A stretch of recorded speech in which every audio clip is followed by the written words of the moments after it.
Siap, silakan. Izin share screen ya, Pak. Oke, monggo silakan.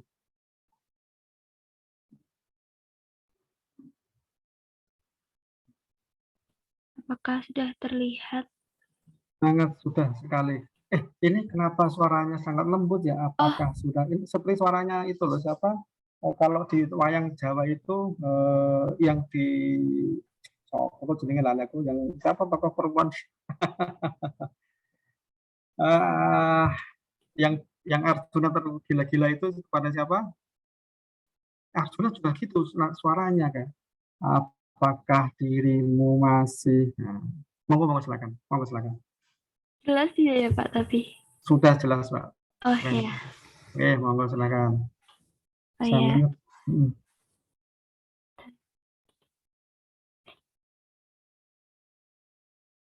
Ya, selamat pagi Pak dan teman-teman semua. Kami dari kelompok 1 yang terdiri dari saya, Krisna Happy, kemudian ada Bobi Rizky, Hernan Alan, Rizky, Fatur, dan Vicarlo akan mempresentasikan hasil diskusi kami mengenai audit atas utang usaha. Yang pertama ada tujuan audit. Tujuan audit dari siklus pembelian ini adalah mengevaluasi apakah akun yang dipengaruhi oleh transaksi pembelian barang dan jasa dan pelunasan utang usaha disajikan secara wajar dan sesuai dengan standar akuntansi yang berlaku. Jadi tujuan dari keseluruhan audit akun utang usaha ini adalah untuk menentukan apakah akun saldo utang ini disajikan secara wajar dan benar. Kemudian untuk pengujian substantif atas transaksi pembelian dan hutang usaha terdiri dari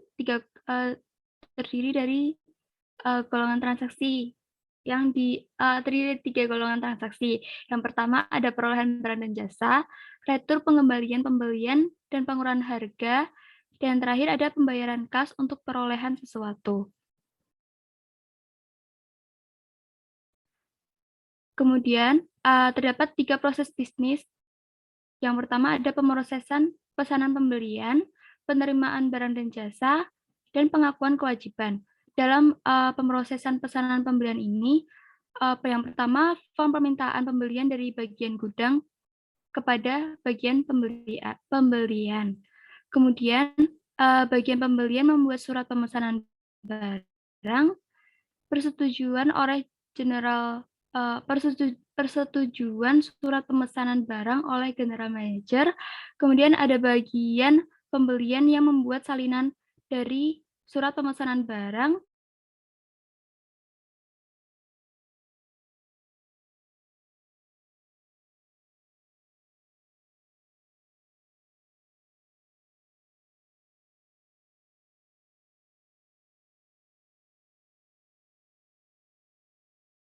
Kemudian bagian gudang akan mencocokkan jenis spesifikasi jumlah barang yang diterima dengan surat pengiriman barang dan surat pemesanan barang.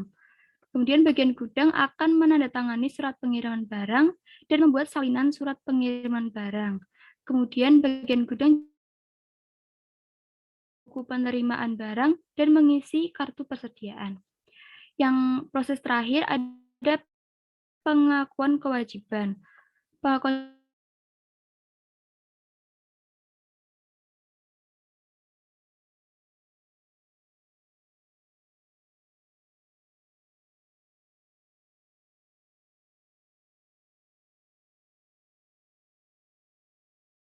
kemudian akan menerima salinan tagihan, faktur pajak, surat pengiriman barang, surat pemesanan barang, dan bagian akuntansi juga akan membuat jurnal voucher dan mencatat transaksi.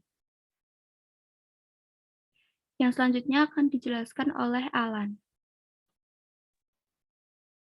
Baik, saya akan menjelaskan tentang rekor pada proses penerimaan barang dan jasa dan pengakuan kewajiban. Pada proses pembelian terdapat 2 dokumen, yaitu proses purchase recognition dan purchase order. Di mana purchase recognition ini digunakan untuk meminta barang atau jasa kepada karyawan yang berwenang. Kemudian yang purchase order itu untuk memesan barang dari vendor. Dan pada bagian penerimaan barang dan atau jasa, terdapat receiving report, yaitu kertas atau dokumen elektronik yang dibuat pada saat barang diterima. Lalu, pada pengakuan kewajiban, terdapat beberapa dokumen, yaitu vendor invoice, debit memo, voucher, akuisisi transaction file, akuisisi journal and or listing, account payable master file, account payable trial balance, dan vendor statement. Selanjutnya,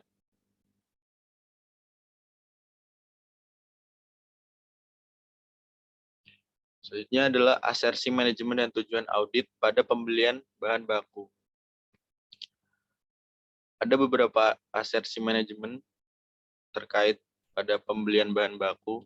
Di antaranya adalah asersi existence dan occurrence, yang tujuan khususnya terhadap audit terhadap pembelian, yaitu perolehan atau pembelian bahan baku yang dicatat adalah untuk bahan baku yang diterima. Kemudian untuk asersi completeness, memiliki tujuan khusus audit terhadap pembelian, yaitu setiap perolehan atau pembelian bahan baku yang terjadi telah dicatat. Untuk asersi akurasi, memiliki tujuan khusus, yaitu perolehan atau pembelian bahan baku yang terjadi dinilai dengan benar. Dan untuk asersi classification, memiliki tujuan khusus, yaitu perolehan atau pembelian bahan baku diklasifikasikan dan diungkapkan dengan benar. Untuk yang terakhir, asersi timing, memiliki tujuan khusus audit, yaitu perolehan atau pembelian sudah dicatat pada tanggal yang tepat. Selanjutnya, asersi manajemen dan tujuan audit terhadap utang usaha atau AP. Untuk asersi existence dan occurrence, memiliki tujuan khusus audit terhadap pembelian, yaitu AP adalah utang atas bahan baku yang secara aktual diterima. Untuk asersi completeness, memiliki tujuan khusus audit, yaitu AP telah dicatat dengan lengkap. Untuk asersi akurasi, memiliki tujuan khusus, yaitu AP telah dicatat dengan benar. Yang terakhir, asersi classification, memiliki tujuan khusus audit terhadap pembelian, yaitu AP telah diklasifikasikan dengan baik dan benar. Selanjutnya akan dijelaskan oleh Vicarlo. Baik, saya akan menjelaskan mengenai pengujian substantif atas saldo utang usaha. Lanjut. Jadi pengujian substantif atas saldo utang usaha ini terdapat menjadi 3 tahap. Tahap pertama, mengidentifikasi risiko bisnis perusahaan yang memengaruhi utang usaha. Baru selanjutnya menetapkan salah saji yang dapat ditoleransi dan menilai risiko inheren untuk utang usaha. Lalu yang terakhir, nilai risiko pengendalian untuk siklus akuisisi dan pembayaran. Lanjut. Selanjutnya, tahap 2 itu utang usaha. Jadi di bidang terdapat beberapa bidang yang diperlukan untuk penyelidikan tambahan, sehingga auditor dapat membandingkan tahun berjalan dengan total tahun sebelumnya untuk mengungkapkan salah saji akun usaha serta akun beban. Hal ini merupakan prosedur efektif jika beban dari tahun ke tahun diharapkan relatif stabil. Lanjut ke tahap ketiga. Tahap ketiga yaitu merancang dan melaksanakan pengujian pengendalian dan pengujian substantif atas transaksi untuk siklus akuisisi dan pembayaran. Baru selanjutnya merancang pengujian atas risiko utang usaha untuk memenuhi tujuan audit yang berkaitan dengan saldo. Prosedur analitis seringkali dilakukan selama 3 tahap audit. Perencanaan ketika melaksanakan pengujian yang terinci dan sebagian bagian dari penyelesaian audit. Sebagian besar prosedur analitis yang dilakukan selama tahap pengujian dilakukan setelah tanggal neraca, tetapi sebelum pengujian atas rincian saldo. Auditor melaksanakan prosedur analitis untuk siklus penjualan dan penagihan secara keseluruhan, bukan hanya piutang usaha. Hal ini dikarenakan hubungan yang erat antara akun-akun laporan laba, rugi, dan neraca. Lanjut. Nah, bukti untuk Nah, bukti untuk memverifikasi hutang tersebut ada 3, yaitu faktur vendor, pernyataan vendor, serta konfirmasi. Saya kembalikan ke Christina. Ya, sedikit tambahan untuk bukti untuk memverifikasi hutang ini merupakan bukti yang paling penting atau yang paling utama. Jadi auditor itu harus bisa membedakan antara faktur vendor yang dibuat oleh vendor dan pernyataan vendor dalam memverifikasi jumlah yang harus dibayarkan kepada vendor.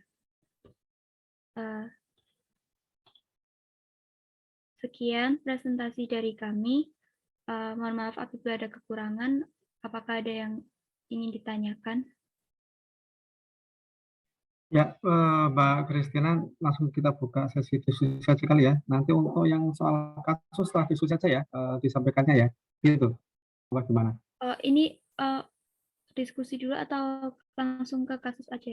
Nah, maksudnya itu tadi saya tanyakan. Kita diskusi dulu aja, kasusnya nanti aja gitu, nggak apa ya. Nah, ini teman-teman sekalian, untuk lebih gregetnya diskusi kita, saya ingin ingatkan kepada kita semuanya. Ini bicara mengenai utang usaha. Utang usaha itu gimana sih kejadiannya? Teman-teman bayangkan utang usaha ya, bukan utang karyawan yang waktu itu sudah direklasifikasi, dikeluarkan dari utang usaha. Utang usaha ini terjadi memang usaha. Jadi karena memang bisnis normal perusahaan, ya kegiatan bisnis perusahaan, kegiatan usaha perusahaan. Dia perusahaan ini membeli sesuatu kepada pemasok, kepada vendor, belinya adalah beli kredit gitu ya, bukan beli tunai kan gitu berarti. Nah, proses tadi disilakan Mbak Christina di slide awal banget tadi itu bagaimana terjadinya sebuah pembelian sampai pengakuan utang usaha. Boleh ditayangkan dulu Mbak yang slide pertama tadi Mbak Christina. Itu ceritanya cerita kayak gitu. Jadi itu kalau kita pahami yang slide pertama banget tadi Mbak. Bukan yang kenalan tapi ya, slide setelah kenalan tadi. Boleh dimunculkan lagi ya. Itu terjadinya utang. Yang ini ya Pak? Yang awal, ya, betul Pak, betul.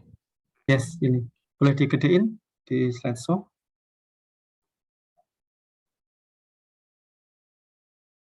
Di slide show Pak, biar gede. Wah, terima kasih.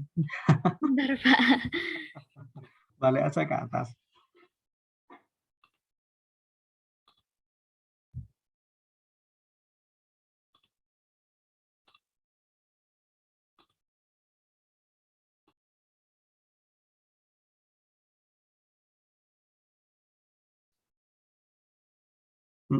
Di slide show biar gede.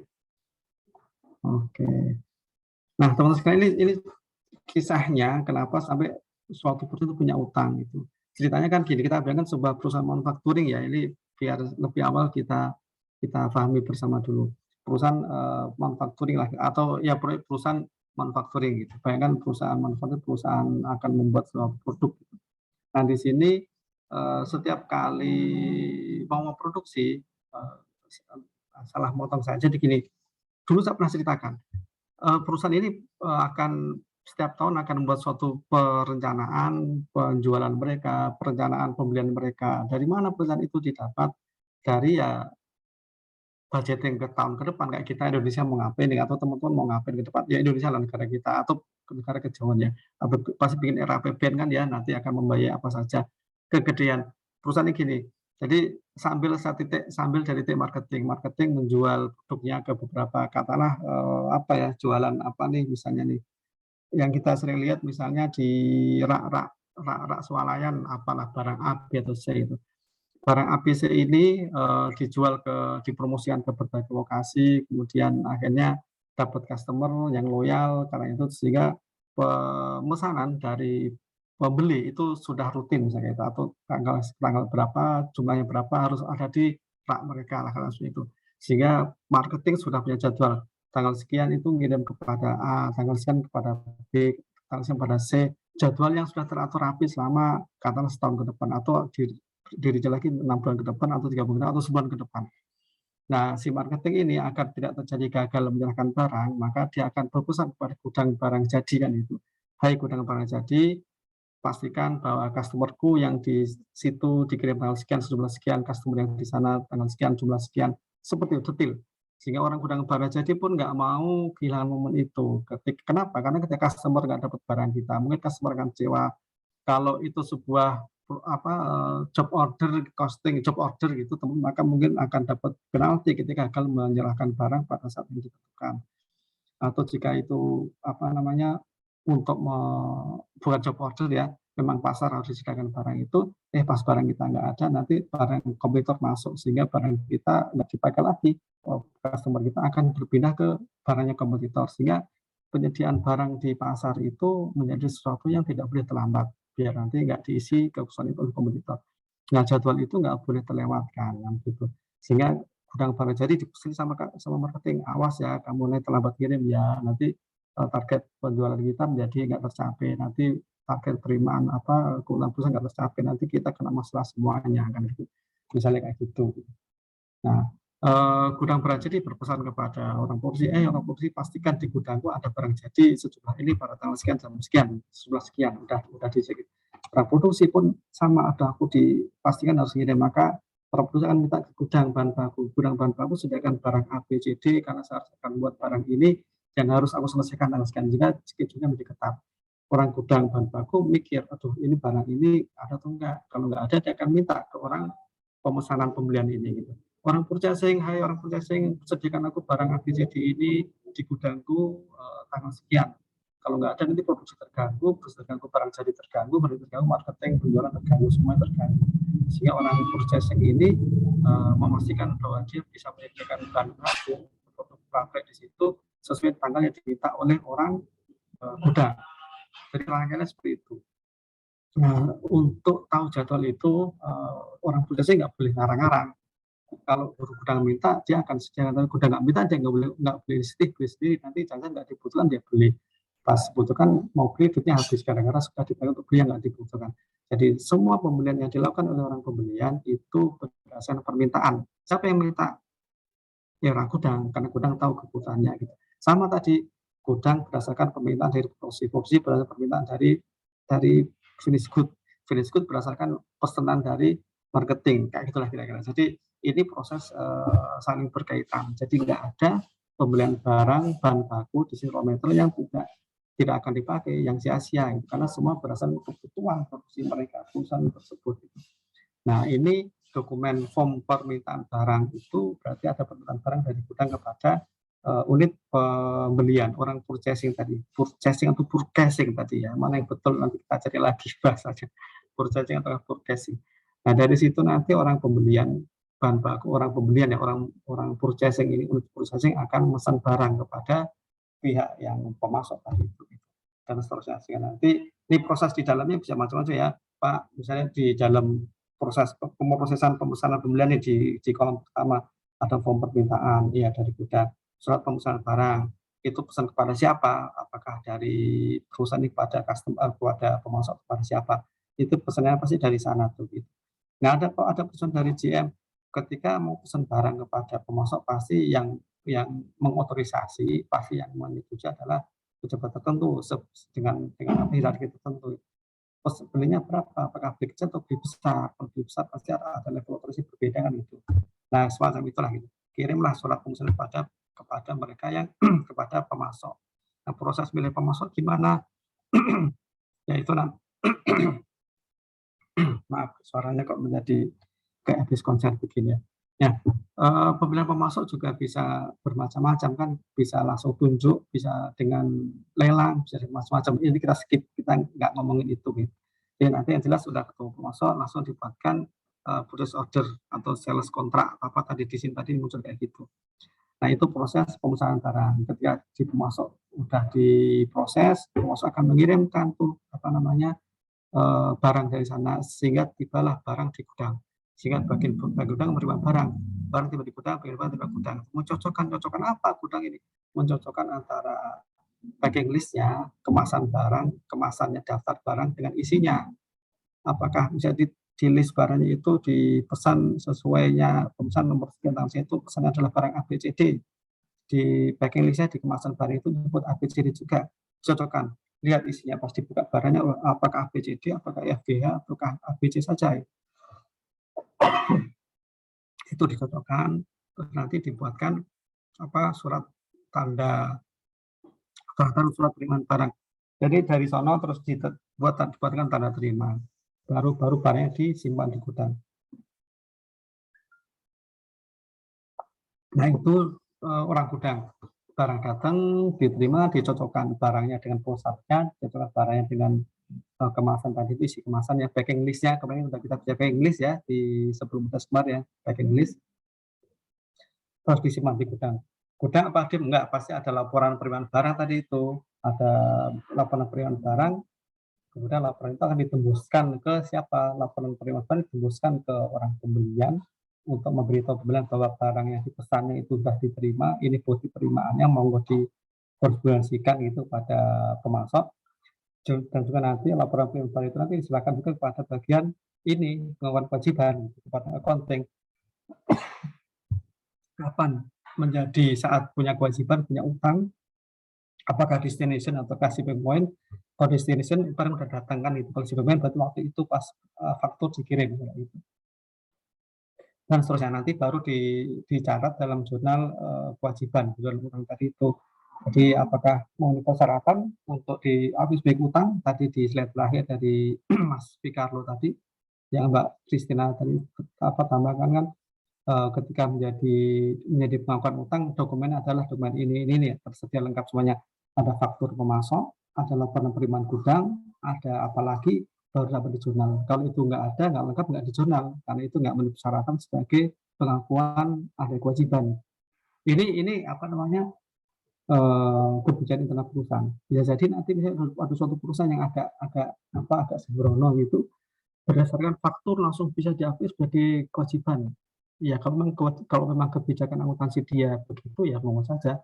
Tapi buat kita auditor itu agak ngeri. Kenapa? Karena mestinya Pak, Bapak Prima sebagai mengakui sebagai kewajiban itu mencatat sebagai kewajiban, jurnal ada kewajiban itu ya ada fakturnya, ya barang sudah ada ada bukti penerimaannya di gudang tadi itu, terus ada apa lagi misalnya kayak gitu, itu menjadi lengkap untuk dihapus sebagai utang, karena kita semua kebijakan kita adalah utang itu ya saat barang kita terima misalnya. Nah itu nanti menjadi atensi auditor kepada pihak auditi untuk diskusi, untuk dibicarakan, untuk diberikan saran. Jadi kalau nanti auditnya nggak mau ya nggak apa-apa, tapi auditor harus memastikan nih jangan sampai nanti ada pencatatan kewajiban yang barangnya nggak pernah dipesan, nggak ada pencatatan kewajiban yang barang nggak pernah datang, nggak boleh ada kayak gitu. Tapi ini nanti akan sampai penanggalan orang yang mencatat kewajiban, ada pembayaran utang yang dibayarkan, nanti akan repot kayak gitu jadinya. Nah ini sedikit tadi review saya terkait dengan gimana ceritanya sampai muncul utang untuk kewajiban, dan ini utang usaha yang kita bicarakan ya, bukan utang karyawan, utang non usaha lah, bukan seperti itu. Ini memang apakah di tempat teman-teman lagi hujan dingin ya? Ini ini toiletnya berjamaah ini, beramai-ramai ini. Tapi beda-beda kan ya rumahnya ya, nggak satu rumah. Oke, itu sedikit tambahan dari saya, Mbak Christina dan teman-teman di grup 1 ini. Semoga sedikit memberikan tambahan gambaran untuk teman-teman semuanya.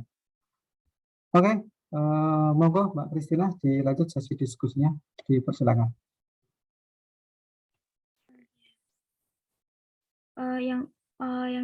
Ada yang mau ditanyakan mungkin dari teman-teman?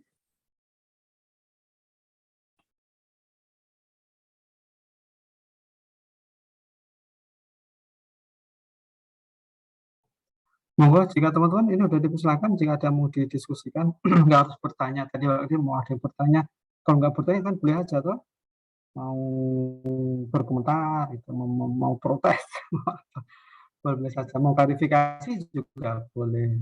Tapi kalau mau jawab nanti dulu, pertanyaan belum ada. Izin bertanya. Ada Mbak Dina. Jadi di dalam proses bisnis itu apabila salah satunya tidak terpenuhi, apakah nantinya akan mempengaruhi keputusan auditor? Gitu.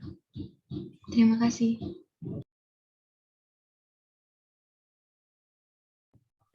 Mbak Kristina terpahami ya jawabannya, pertanyaannya ya? Iya Pak. Oke, terima kasih. Izin minta waktu untuk diskusi sebentar. Satu aja atau mau ditambah dulu pertanyaannya? Oh iya, ada yang mau tanyakan lagi?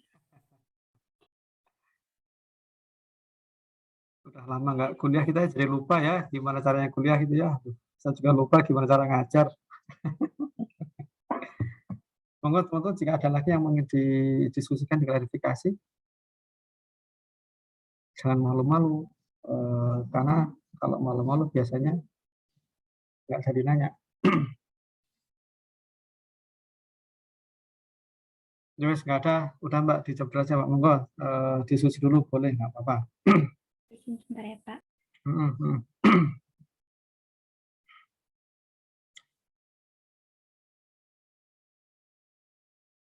Ini teman-teman nanti mohon diingat bahwa auditor itu dalam kegiatan auditnya tidak hanya akan membuat mengusulkan koreksi-koreksi gitu ya, tapi juga perbaikan sistem yang ada. Nanti saya pernah sampaikan beberapa waktu lalu, auditor akan ketika sesi pertama kita studi kasus itu, semua temuan auditor akan ditulis dulu, semua temuan itu sudah ada, kemudian dibuatkan list schedule, heading schedule itu dan seterusnya. Nah, kemudian nanti di ujung pelaksanaan audit di sesi terakhir, hari terakhir sebelum balik ke kantornya auditor, sebelum selesai auditnya kayak gitu ya, biasanya auditor akan melakukan closing conference, rapat closing conference, rapat penutupan ya, pembahasan akhir sih, bukan penutupan, tapi sebetulnya closing conference. Nah, di situ auditor akan berdiskusi dengan pihak audit terkait temuan-temuannya. Jadi memang nanti akan ada temuan yang akan diterima, ada temuan yang nggak diterima atau dibatalkan auditor karena memang setelah diberi klarifikasi oleh pihak audit, temuan itu menjadi tidak relevan lagi atau semacam itu. Jadi di sini nanti teman-teman sekalian pihak auditor ketika menemukan temuan, mendapat temuan ya dicatat aja dulu gitu. Nanti akan diklarifikasikan. Klarifikasinya kapan? Klarifikasi bisa nunggu terakhir nanti, saat saya bilang saat closing conference, atau bisa juga nggak usah nunggu itu, dapat temuan langsung klarifikasi. Itu juga boleh. Itu monggo, itu gaya atau style audit saja.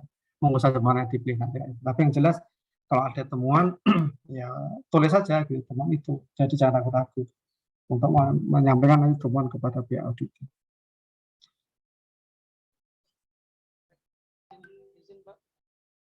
Oke, sudah siap jawab, silakan. Suara siapa ya? Kecil sekali ini. Oh, Mas Rizky Fatur, iya. Sampai nggak muncul Rizky Fatur. Monggo Mas, silakan. Sebentar Mas, boleh dideketin mic-nya Mas? Cek, udah terdengar Pak, jelas. Nah, ini lebih jelas sekarang. Oke, monggo silakan. Oke, izin menjawab pertanyaan dari Dinda terkait proses di utang usaha tadi ya. Ada yang proses pembelian tadi ya, pembelian, penerimaan barang dan jasa, sama pengakuan kewajiban itu ya. Ya, jadi betul. Ya, jadi bagaimana jika dari proses tersebut tidak terpenuhi, apakah mempengaruhi keputusan auditor, begitu kan? Jadi dari hasil diskusi kelompok kami kan dari proses tadi itu termasuk dari pengendalian internal perusahaannya. Jadi jikalau proses tersebut tidak terpenuhi, misal tidak ada tidak adanya purchase order misalnya, ataupun tidak ada purchase recognition, berarti kan tidak ada pengendalian internal itu tidak sempurna, yang menandakan tidak ada verifikasi. Jadi kan misalnya kalau tidak ada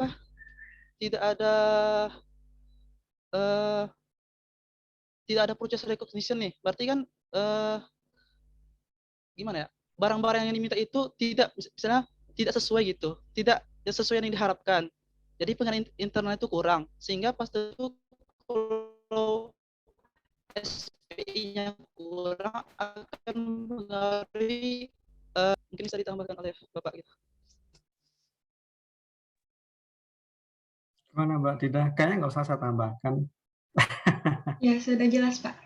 Oh, kalau saya sih nggak jelas Mbak.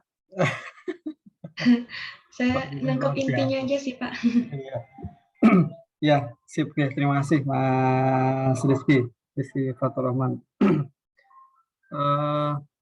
Memang teman-teman sekalian, ini kaitan dengan audit ini, kalau kita bicara apakah ketika proses-prosesnya tidak lengkap, itu bagaimana sikap auditor? Tadi kira gitu ya Mbak Dina tadi pertanyaannya, kalau proses lengkap seperti apa? Kita bicara bahwa internal control itu salah satunya adalah mungkin salah satu apanya ya istilahnya ya, bukan kelemahan, salah satu hal yang menjadi tantangan untuk pelaksanaan internal control adalah mengenai biaya. Kalau kita ingin semuanya terpenuhi sesuai dengan yang ada di buku, di teks, di referensi yang ada, bisa jadi akan sangat mahal tuh bagi perusahaan-perusahaan tertentu. Bagi perusahaan yang besar itu mungkin oke, memang dibutuhkan. Tapi bagi perusahaan lebih kecil, skalanya lebih kecil, perusahaan lebih kecil, UKM misalnya itu pasti berbeda dengan kebutuhan tenaga kerja perusahaan yang besar, ya kan ya. Nah di sini waktu itu sempat kita bicara sedikit mengenai bahwa yang penting itu lingkungan pengendaliannya bagus. Jadi praktek-praktek tenaga kerja dilaksanakan dengan baik. Meskipun dalam hal ini ada beberapa pekerjaan yang dirangkap. Tadi misalnya gini, orang pembelian sama orang gudang, bolehkah sama orangnya? Idealnya nggak sama, karena orang gudang akan mengontrol gudang, orang pembelian, orang beli ke sana. Orang beli, dia beli barang, kemudian barangnya datang ke perusahaan. Karena yang beli dia sendiri, orang gudang juga dia akan terima barang itu dengan sesuai dengan apa yang diinginkan, apa yang dia pesankan dulu. Atau dia bisa jadi ya tidak akan fair ya proses pembelian atau tidak akan fair kita barang terima di gudang semacam itu. Tapi ketika kondisinya memang tidak memungkinkan untuk dilakukan pemisahan pemisahan orang gitu antara gudang dan pembelian, karena memang Pak perusahaan kami ini sedikit orang ya, kami nggak mungkin misah-misah orang gudang satu, pembelian satu, produksi lagi berapa lagi. Kita kebanyakan orang nanti malah kita nggak bisa untung. Gitu. Bisa jadi akan digabung, tapi tadi prosesnya seharusnya secara dokumentasi sih tidak diabaikan ya. Ketika ada permintaan barang ya gimana prosesnya, gimana jika ada penerimaan barang gimana prosesnya. Saya pernah punya cerita dulu, pernah saya juga teman-teman di sini. Ketika gudang spare part, ini cerita gudang. Waktu saya bilang gudang itu gudang bahan baku sih, tapi ini karena tidak membuat finish good-nya itu sebuah bangunan, jadi bahan bakunya itu berupa peralatan. Ini membuat rig, teman-teman tahu rig yang untuk lepas pantai ngebor minyak itu loh, tahu ya bayarnya ya. Bahan bakunya itu kan besi-besi, terus semacam itu spare part itu besi-besi dan semacam itu. Nah, ada orang gudang di sini. Ketika orang produksi, orang yang membuat rig ini membutuhkan bahan baku tertentu kecil-kecil berapa, yang bukan kecil-kecil yang bisa dibawa dikantongi lah bawahnya itu. Barang A, B, C, D, F, G, H begitu. Barang A 10, barang B 10, barang C 20, barang berapa lah, barang E berapa puluh misalnya gitu. Dan semua bisa ditenteng pakai tas kecil karena barang-barang kecil-kecil. Skrup, powerboard semacam itulah, apa kecil-kecil gitu. Nah, suatu waktu saya cek ke gudang itu saldonya minus. Kok bisa saldo barang itu minus? Kan nggak mungkin. Kalau memang saldo awal 5, diambil 5 ya habis. Tapi ternyata bisa saldo awal 5, diambilnya 10. Terus 5 lagi dari mana itu? Ternyata adalah ini ada internal control yang tidak dilaksanakan dengan baik. Ketika orang produksi minta barang tadi spare part A, B, C, sejumlah kata masing 10 aja lebih memudahkan kita itu. Ternyata dia hanya bisa membawa 5, bawa 6, bawa 3, bawa 2 misalnya gitu. Nggak semut bawa 10-10-nya. Nah, tapi atas dokumen permintaan barang tadi itu tertulis 10 dan ditandatangan dua belah pihak. Sehingga secara akuntansi, secara pencatatan buku saldo barang tadi keluar 10 semuanya. Padahal real ya hanya keluar 5, keluar 6, keluar 3, 4 kayak gitu aja. Sesuai kemampuan yang dibawa ini. Dan nggak ada kontrol di situ. Ini minta barang, oke tanda tangan, minta barang tanda tangan gitu. Bahkan orang yang minta barang tadi itu, orang produksi tadi itu tahu berapa jumlah barangnya. Orang gudang nggak pernah ngecek berapa jumlah barangnya. Sehingga pas di audit, kalang kabut mereka satu barang A, satu barang B, satu barang C, satu barang gitu, ini minus semuanya itu. Karena saya dulu di bea cukai, saya sedikit ngancem gitu kan. Berarti Bapak memasukkan barang ke gudang ini tanpa dokumen impor, ini pidana. Saya itu langsung kalang kabut gitu kan ya. Padahal sebenarnya nggak gitu. Ternyata tadi barang keluar gudang itu nggak dicatat sesuai dengan berapa keluar sebenarnya. Saldo awal 10, ada minta 10, harusnya notnya ternyata mintanya 10 betul, yang keluar hanya 3, hanya 4. Harusnya kan ditulis yang keluar 3 atau 4, sehingga saldo masih ada 6 atau 7 kayak gitu. Enggak, 10 minta 10 udah 0. Nanti ada minta lagi, minta berapa 4 lagi. Itu gudang nggak tahu berarti udah minus. Oke, di ACC saja, nanti jangan ambil lagi berapa kayak gitu. Nah, itu ketika tidak hati-hati dampaknya ke sana. Nah, itu yang harus hati-hati di situ. Nah, kaitannya apa, Pak? Dan tadi itu orang gudang saking percayanya dengan orang produksi sampai suruh ambil sendiri deh barangnya deh. itu nggak boleh, mestinya ada serah terima sehingga tidak sempat ada saldo minus yang tadi itu. Tapi karena ini orang-orangnya ada orang-orang malaikat istilah gitu, malaikat Jawa, orang-orang jujur, nggak mungkin dibawa pulang. Ketika di saya pas audit itu, Pak tolong dicek ya, ini gimana ceritanya. Ya tadi kenapa saya sambil ngancem bahwa itu pidana, biar mereka serius ngeceknya gitu loh. Dan kemudian beberapa kemudian mereka baru bisa cerita pas ada lagi perusahaan mereka, oh ini loh Pak ternyata Pak barang diambil, nggak di apa ya tadi itu nggak dikoreksi berapa angkanya, langsung main tanda tangan saja. Nah makanya itu Pak hati-hati. Ini ternyata sah loh Pak, ada 3 pihak atau 4 pihak yang mengotorisasi pengeluaran barang dari gudang loh. Apa 4 pihak ini nggak bisa baca, saya gitu kan. Ini nakut-nakutin waktu itu, biar dia makin serius, karena barang-barang masuk ini adalah barang-barang fasilitas pembebasan biaya masuk, itu apa namanya ditanggung negara biaya masuk, bebas biaya masuk. Jadi ini hak negara yang harus dia perhatikan gitu. Dan setelah itu dia langsung betul-betul komit untuk lebih hati-hati, karena barang-barang impor dia adalah barang-barang yang mendapatkan fasilitas pembebasan biaya masuk. Dia nggak boleh sembrono, ini ditanggung negara saya bilang. Nah, cuma tadi ketika memang orang yang jujur, Mbak Dinda, teman-teman sekalian, akhirnya mudah ditemukan kesalahannya di mana gitu. Dan itu nggak ada kejahatan, nggak ada kecurangan, hanya tadi administrasinya nggak rapi, udah gitu aja. Ketika memang tadi orang-orangnya orang yang lingkungan penilaian bagus, seleksi penerimaan pegawainya bener lah kayak gitu. Itu sedikit tambahan dari saya. Jadi auditor tetap penting Mbak untuk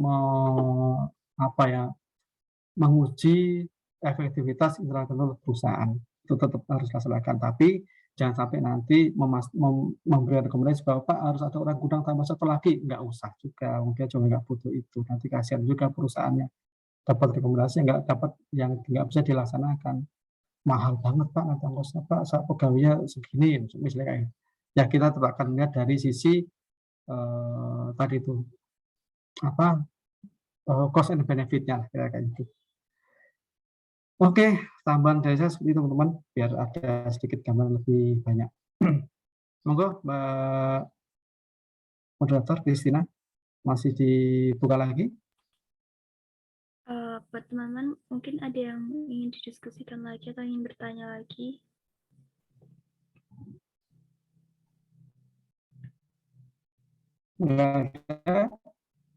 Wah, kayaknya materi kali ini tidak terlalu banyak Mbak Kristina ya, teman-teman kelompok 1 tidak banyak, hanya bicara utang usaha, dan saya kira kemarin kita sudah bicara macam-macam di dua sesi terakhir sebelum UTS itu kayaknya sudah banyak memberikan gambaran yang cukup.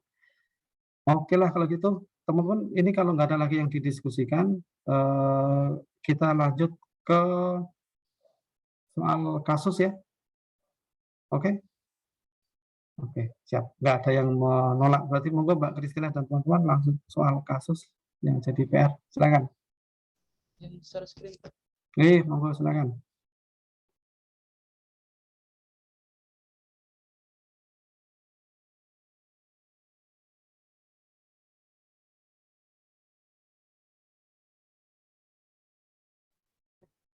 Sudah terlihat Pak? Sudah Mas, sudah. Siap, sudah. Ya. Baik, di sini kami akan mempresentasikan hasil pengerjaan studi kasus kami dari utang usaha. Nah, di sini ada soal dan dipertanyakannya itu pertama, apakah Anda menemukan salah saji? Jika iya, apa jurnal koreksi yang Anda usulkan? Nah, di sini dari informasi yang diberikan, pertama, pencatatan persediaan menggunakan sistem perpetual. Yang kedua, semua pembelian dilakukan secara kredit, dan diketahui bahwa saldo neraca per 31 Desember 2019 adalah 779 juta. Dengan rincian pada poin 4 yaitu ada dari PT Ayo, PT Maju, PT Siap, PT Sedia, utang kepada direksi dan lainnya di bawah 100 juta. Nah, setelah kami buat juga di sini rekalkulasinya ternyata sesuai 779 juta. Dan di sini dari rincian tersebut kami ada menemukan satu temuan, yaitu utang kepada direksi ini salah pengklasifikasian, yang mana seharusnya ini bukan termasuk dari bagian utang usaha, sehingga dari rincian ini ditemukan satu jurnal reklasifikasi. Selanjutnya untuk poin kelima yaitu ada melakukan konfirmasi dari PT Ayo dengan jawaban bahwa PT Ayo mengakui piutangnya sebesar 135 juta atas klien PT Hiu. Nah, klien PTU juga mencatat 135 juta di utangnya, ternyata sudah sesuai.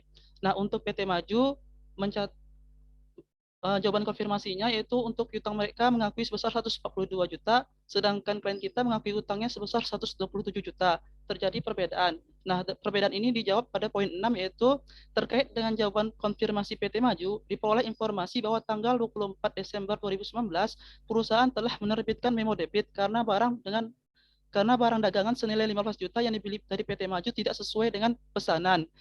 Nah, jadi karena sudah diterbitkan memo debit, yang berarti kan kalau memo debit sudah diterbitkan, utang dari klien seharusnya sudah dihapuskan. Berarti kenapa di PT Maju masih tetap 142 juta, ternyata setelah dikonfirmasikan kembali, PT Maju lupa mencatatnya, sehingga yang benar itu dari klien kita, 127 juta, sehingga tidak perlu jurnal koreksi. Nah, selanjutnya untuk jawaban konfirmasi dari PT Siap sebesar 139 juta, sedangkan klien kita mencatat utangnya sebesar 125 juta dan kembali. Nah, perbedaan ini dijawab di poin ke-7, yaitu terkait dengan jawaban konfirmasi dari PT Siap, diperoleh informasi bahwa pada tanggal 30 Desember 2020, perusahaan telah menerbitkan bilet giro senilai 14 juta. Berdasarkan rekening koran giro bulan Januari 2020, terdapat pemindah bukuan. Nah, di sini pemindah bukuan itu terjadi pada bulan Januari 2020. Sebelumnya di sini kami mengasumsikan ini 2019 ya, terbitnya. Nah, di sini kan kalau pemindah bukuannya 2020 atau pencariannya mungkin 2020 juga. Nah, jadi seharusnya belum boleh diakui. Sehingga yang benar itu dari pihak vendor PT Siap 139 juta. Nah, selanjutnya jadi dari hasil konfirmasi selanjutnya dari jawaban konfirmasi PT Sedia yaitu sebesar 110 juta sudah sesuai dengan pencatatan dari klien kita. Nah, dari hasil konfirmasi tersebut ditemukan satu jurnal koreksi dari PT Siap. Nah, selanjutnya untuk poin ke-8 yaitu melakukan tracing. Jadi tracing berarti kan kita melakukan penelusuran dari dokumen ke pencatatan. Nah, dari sini kita melakukan penelusuran dari nomor faktur yaitu untuk vendor PT Yang. Nah, dari PT Yang ini ternyata dia menggunakan FOB shipping point. Nah, sebelumnya kami juga menggunakan asumsi di sini tanggal faktur ini sama dengan tanggal pengiriman. Nah, di sini kan kalau FOB shipping point berarti kan diakui pada saat barang sudah dikirimkan.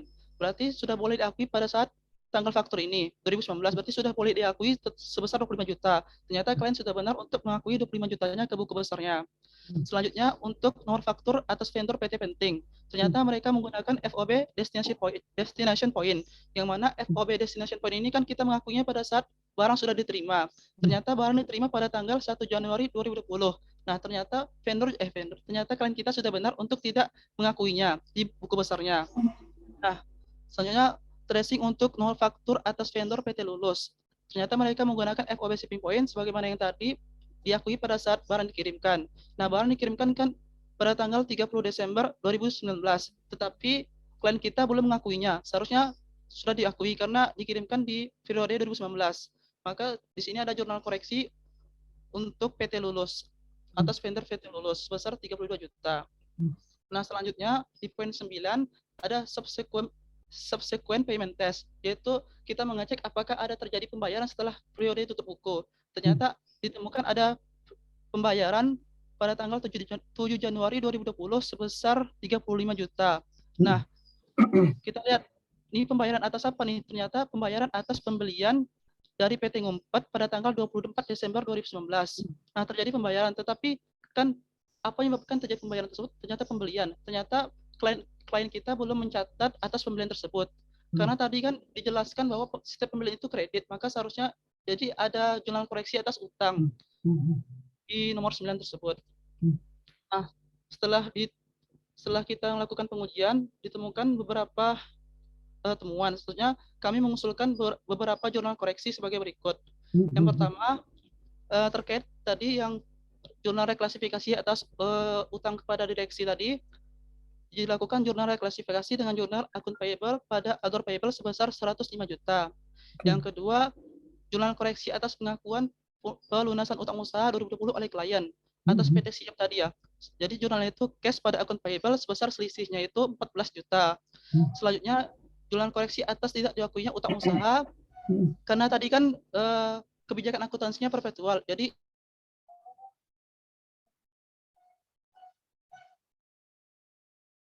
Putus ya? Yang putus saya tuh Mas Rizky. Rizky kayaknya. Iya, Mas Rizky nge-freeze tadi terputus kayaknya.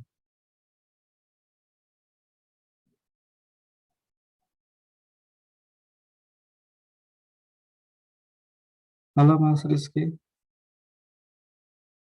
Wah, ini kendala internet.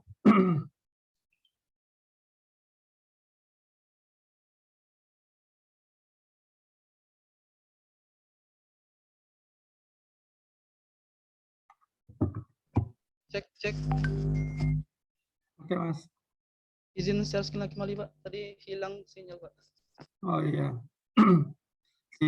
Ikat Mas, biar nggak hilang sinyalnya Mas. Cek. Oke. Tadi lanjut ya Pak.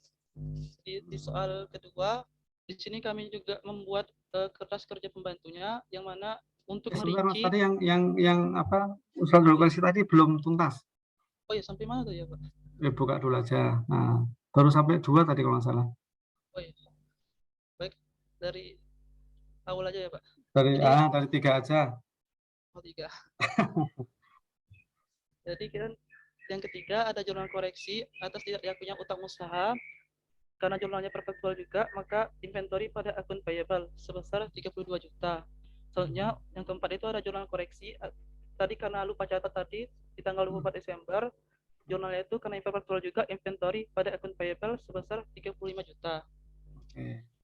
Ya, untuk soal kedua, disuruh untuk membuat kertas kerja utama, tapi di sini kami juga buat untuk kertas kerja pembantunya untuk merinci per vendornya gitu.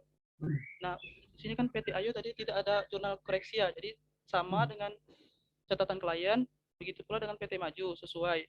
Nah, di PT Siap tadi ada koreksi sebesar 14 juta sehingga saldonya itu jadinya 139 juta. Untuk PT Sedia sesuai dengan catatan klien dan lainnya di bawah 100 juta ini yang mana, yaitu lainnya di bawah 100 juta itu yang ini, yang PT Penting, PT Lulus, dan PT Ngumpat ini, yaitu yang lainnya di bawah 100 juta. Jadi kan tadi ada koreksi ya, sebesar 67 juta. Sehingga total utang usaha yang seharusnya itu sebesar 755 juta. Nah, setelah itu di kertas kerja utamanya, maka tadi kan utang usahanya dari catatan klien sebesar 779 juta. Setelah dilakukan jurnal koreksi, ada usulannya, maka untuk utang usahanya sebesar 755 juta. Dan reklasifikasinya dari utang lancar lainnya sebesar 105 juta. Untuk soal ketiga akan dijelaskan oleh Bobby.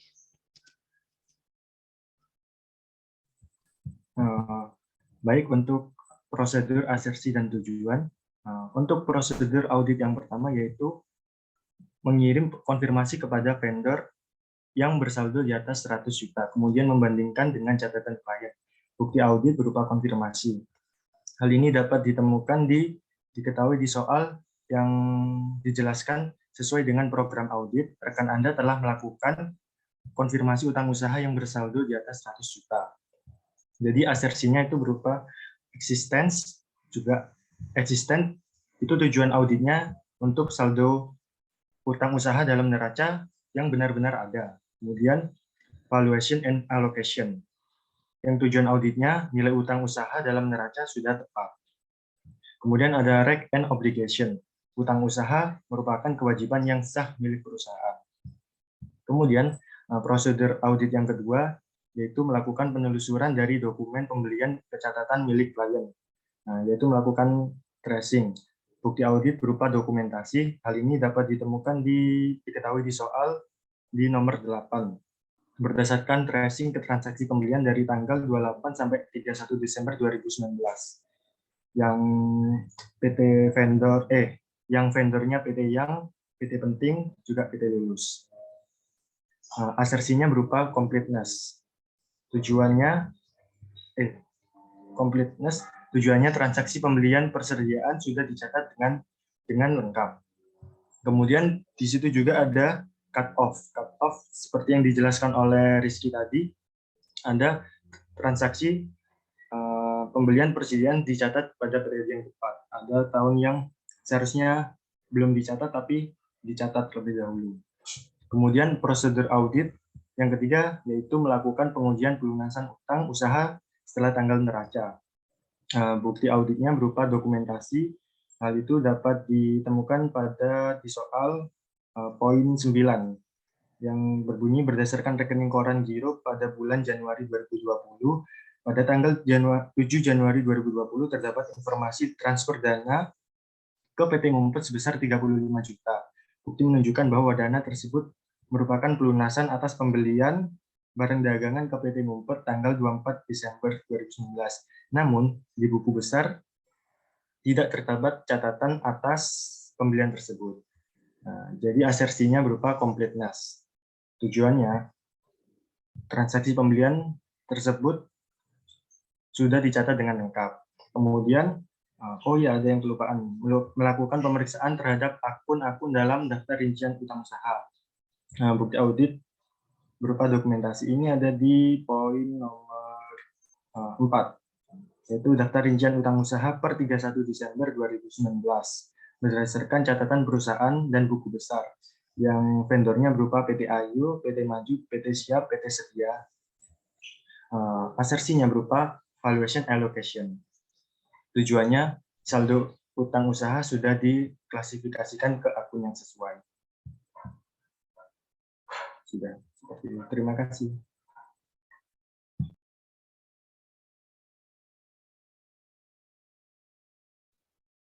Lagi ya, Mas Rizky ya. Iya, Pak. Kita buka ruang diskusi kan ya. Oh iya. Oke, Pak. Baik, Pak. Oke, teman-teman, apakah ada yang ingin bertanya terkait soal studi kasusnya? Terkait jawaban studi kasusnya, jangan dari soalnya. Soalnya udah saya di... Oh iya, terkait jawaban. Apakah ada yang bertanya terkait jawaban studi kasus kelompok kami, teman-teman? Yuk, monggo silakan. Ada yang mau dikomentari? Hal-hal kecil nggak apa-apa dikomentari.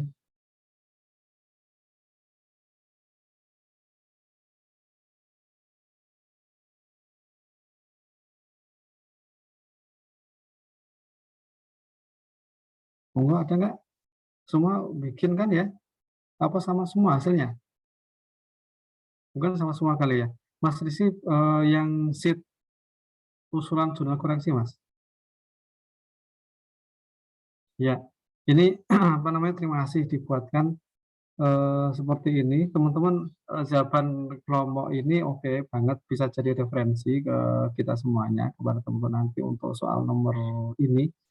Catatan saya, apa namanya, satu, jurnal reklamasi untuk utang direksi siap. Oke, terima kasih, dibuat seperti itu. Betul. Yang kedua, jurnal koreksi atas melakukan pemasangan utang kepada klien.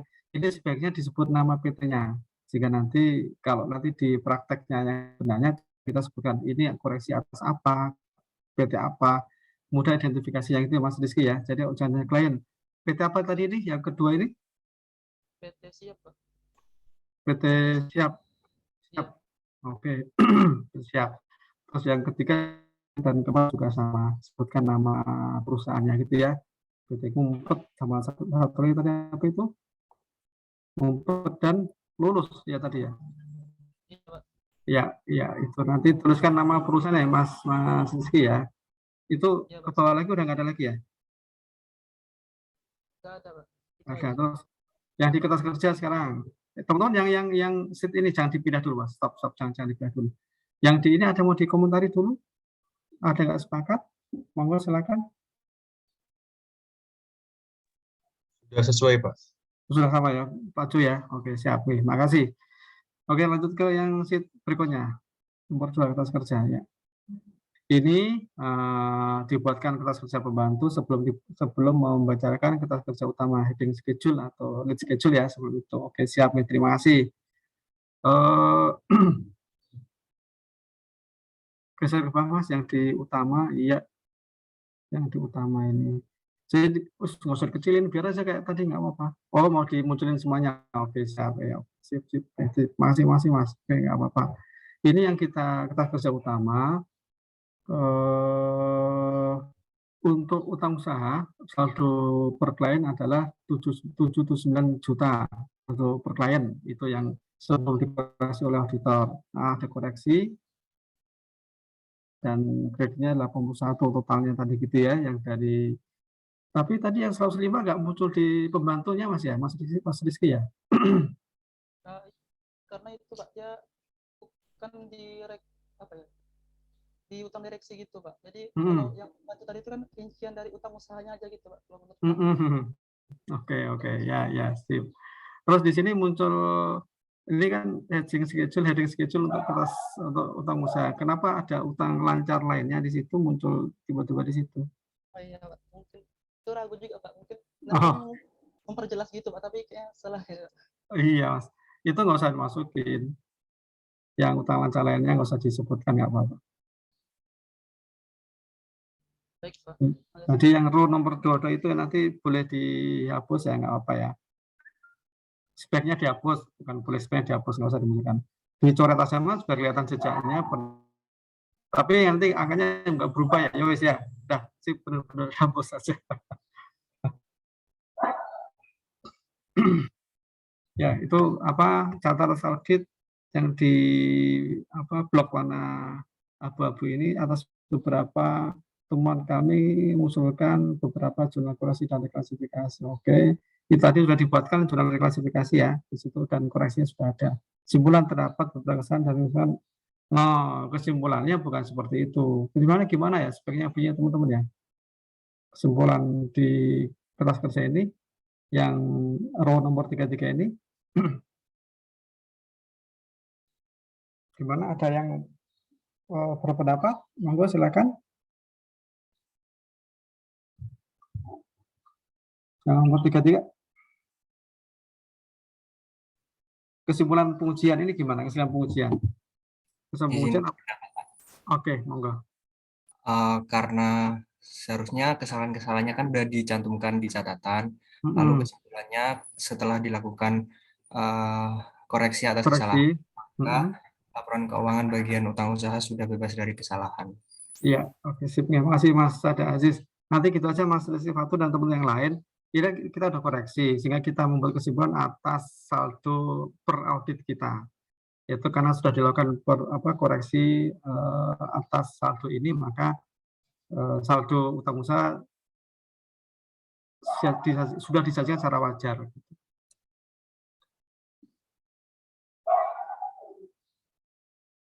Itu atas yang kita komentari Mas Heri itu seperti auditnya ya, saldo per auditnya ya. Jadi nanti gini, yang tadi saya sampaikan, kita nanti saat kita closing conference, kemudian kita diskusi dan auditi bahwa saldonya menurut kita adalah ini berapa, 755 gitu, dengan jurnal reklasifikasi dan jurnal koreksi yang kita usulkan. Nanti gimana pendapat auditi? Jika auditnya setuju, berarti oke, sepakatan kita udah wajar. Tapi jika audit nggak setuju, apa argumentasi dia gitu. Kalau argumentasinya ternyata kuat, data kita yang tidak kuat sehingga menjadi berbeda lagi angkanya, nggak apa, kita perbaiki nanti di KKA kita juga. Di sini kita perbaiki lagi sehingga saldo yang akan disajikan dalam laporan keuangan sudah saldo yang sebenarnya. Misalnya ada kondisi itu nggak apa-apa. Jadi kita perbaiki KKA kita sedikit jika memang ada yang perlu kita perbaiki di situ. Jadi gitu ya. Kalau dia nggak punya argumentasi tetapi nggak mau memperbaiki laporannya, kita nggak akan berikan wajar, karena yang wajar itu ya di saldo kita ini, di KKA kita, yang di laporan keuangan dia itu tidak wajar, tapi nanti tetap nunggu materialitas ya, apakah memang nanti berdampak pada wajar dengan pengecualian untuk nanti yang berbeda seperti apa itu. Siap kayak gitu. Terus yang lain saya pikir oke. Tadi yang sheet berikutnya nggak usah kita bahas, memang begitulah kira-kira gitu sekarang. Monggo, ada lagi yang mau dikomentari? Silakan.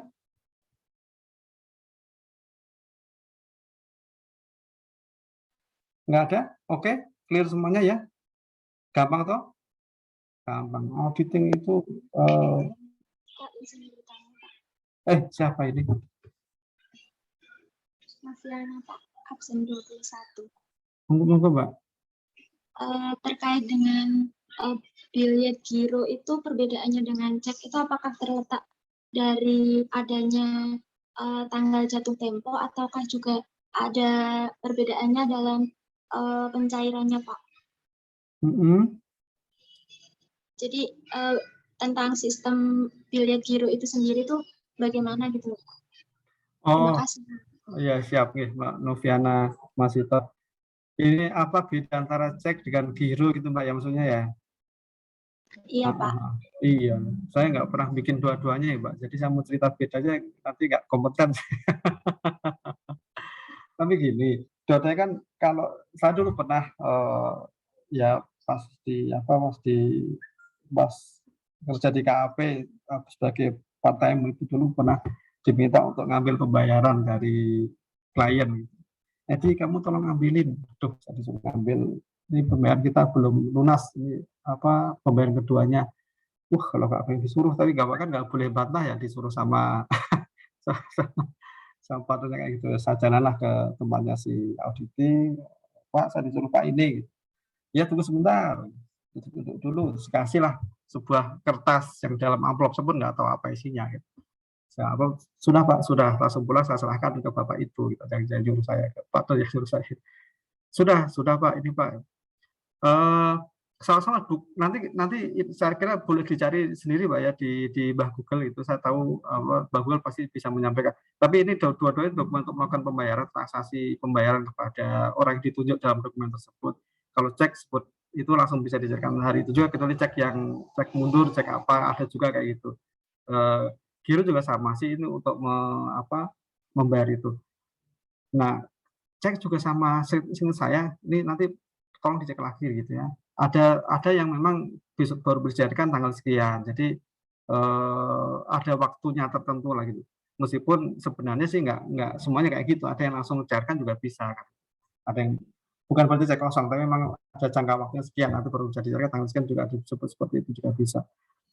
Jadi kalau giro ini di sini di nomor 7 ini ya, tadi mungkin kelihatannya terkait dengan jawaban PT Siap diperoleh informasi bahwa tanggal 30 Desember perusahaan telah menurunkan biliet giro sekian juta untuk bayar utang berdasarkan rekening giro bulan Januari, pemindahan bukuan tanggal 4 Januari, jadi baru diberlakukan tanggal 4 Januari. Jadi sebenarnya ini sama-sama dengan pembayaran, dan lebih kalau perusahaan itu punya giro itu nanti kalau punya buku rekening giro, dia akan diberikan buku cek, kayak gitu sih yang saya tahu.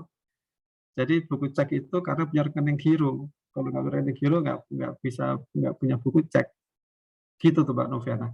Tapi nggak usah dipermasalahkan, nanti cari di Google saja apa bedanya, tapi ada dokumen pembayaran kepada pihak yang ditunjuk di situ lah, kira-kira gitu aja sih Pak. Mengenai detailnya kan nggak terlalu penting tahu, dan saya juga mohon maaf nggak ngerti detail. Baik Pak, terima kasih Pak. Ada yang sudah sama-sama Mbak Noviana, ada yang sudah nyari apa beda antara giro dan cek? Saya nggak nyari-nyari, tapi kira-kira gitu. Kok saya nggak kepikir selama ini untuk nyari apa bedanya gitu ya. Karena gajiannya gajian tunai, Mbak, dibayar transfer nggak pakai cek atau terus sekali dapat cek itu pas apa ya, saya lupa itu. Oh ya, pas retur. Saya KPR rumah, terus saya batalkan KPR-nya, sudah bayar sekian 20 sekian juta gitu, karena dapat rumah yang lain, dikembalikan dengan cara diberi cek. Terus ceknya saya bawa ke bank. Udah gitu aja. Sekali kita transaksi pakai cek. Cukup. Ada yang mau tadi apa? Ada yang dapat teman-teman apa tuh beda giro sama cek? Ada yang dapat nggak? Biar Mbak Noviana nanti malam bisa tirunin ya. Kalau nggak dijawab nanti malam gelisah terus dia, nggak ketemu jawabannya. Ada yang dapat nggak? Izin mencoba Pak. Oke, monggo Mbak. Kalau misalkan berdasarkan yang saya cari Pak, itu kayaknya terletak di waktu pencairannya deh. Kalau misalkan cek itu mungkin bisa langsung dicairkan gitu. Kalau misalkan giro itu dia itu dicairkan maksimal tuh 70 hari setelah jatuh temponya. Gitu Pak. Oh gitu. Jadi ada jangka waktu tertentu yang disebut di situ ya? Iya Pak. Oke lah ya. Nanti berapa harinya terserah ditulis di situ kan, berarti gitu ya Mbak Felicia ya? Oke, sip. Ya, terima kasih Mbak Crescentia. Jadi tadi saya ngarang-ngarang ternyata nggak terlalu jauh ya ngarangnya ya. Ada waktu tertentu yang ditunjuk. Sip, nggih, makasih Mbak Noviana telah memicu apa namanya pencarian tentang apa itu giro dan cek. Monggo masih ada teman-teman mau dikomentari lagi, silakan.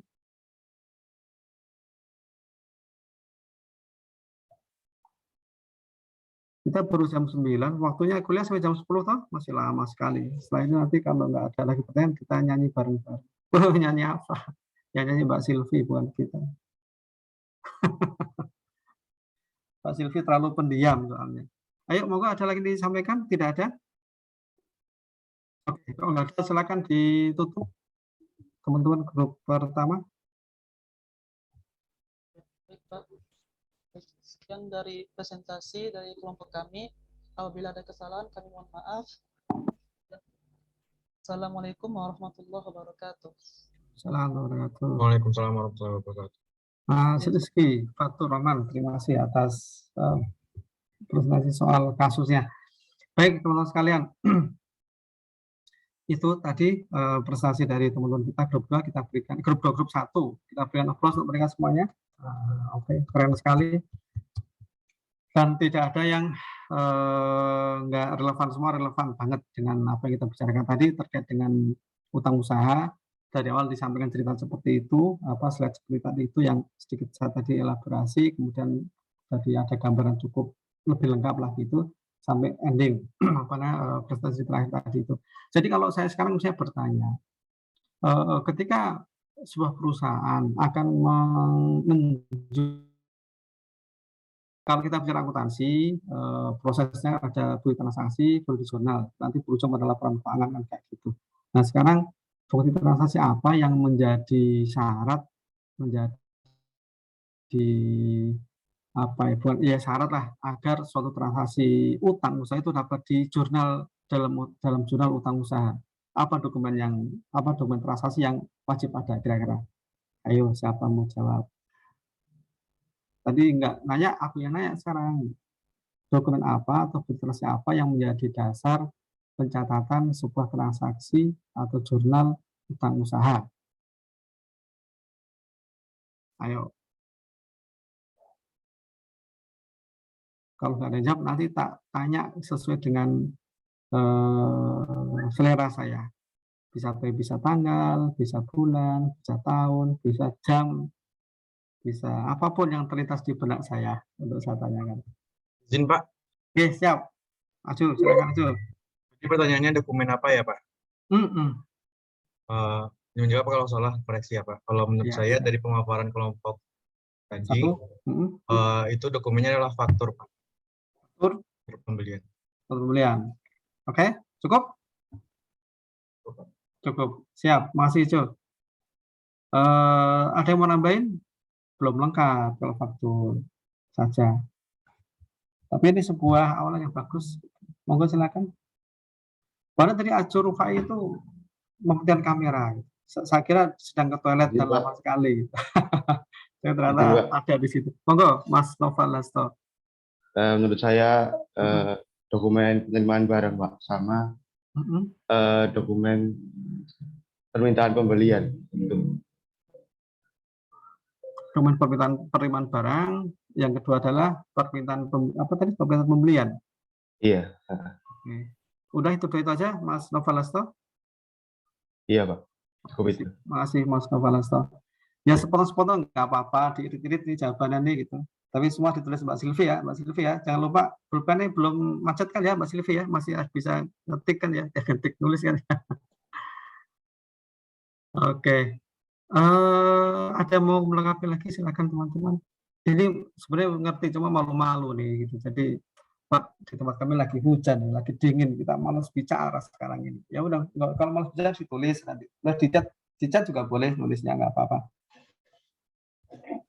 Izin menjawab Pak. Siap, monggo. Makasih siap. Mungkin faktur vendor sama laporan vendor. Sama laporan?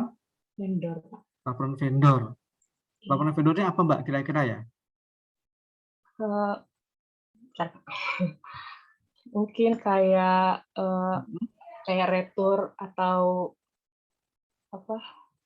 Kayak pembayaran gitu, Pak. Pembayaran kepada vendor gitu. Dokumen pembayaran kepada vendor. Oke, Dokumen retur gitu. Gitu-gitu. Oke, siap. Oke, makasih Pak Crescencia. Ada yang mau melengkapi lagi, teman-teman? Ayo, melengkapi lagi, nggak apa-apa. Ayo, masih dibuka.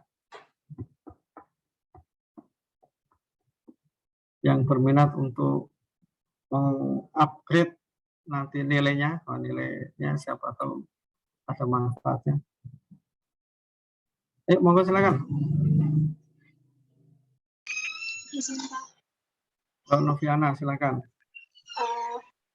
Saya setuju sama si Rufai tadi, Pak, faktur pembelian, tapi sebaiknya lebih dilengkapi dengan pencocokan antara purchase order dan juga list barang yang diterima dari vendor. Oke. Mohon koreksinya, Pak. Siap, oke, terima kasih. Jadi jawaban tadi si Aju Rufai terkait dengan faktur dari vendor ditambah dengan hasil pencocokan antara purchase ordernya dengan laporan penerimaan barang di gudang tadi gitu ya Mbak Noviana ya. Misalnya membelinya adalah 5 unit AC misalnya gitu misalnya, kemudian diterima adalah 5 unit AC 1 PK AC ruangan, diterima adalah misalnya 5 unit AC setengah PK. Ini kan nggak sesuai nih kan gitu. Apakah bisa dicatat sebagai utang kan gitu? Fakturnya ada, tapi laporan penerimaannya berbeda. Buat sebagai utang atau tidak kan gitu. Siap. Oke, masih ada pendapat lain lagi? Masih Mbak Noviana. Masih ada pendapat lain lagi? Berarti Oke, Mbak Silvi dulu, Mas Ada Aziz. Mbak Silvi dulu tadi kayak membuka. Beliau jarang bicara nih. Ini kita dengar suaranya kayak apa sih? Saya nggak pernah dengar suaranya.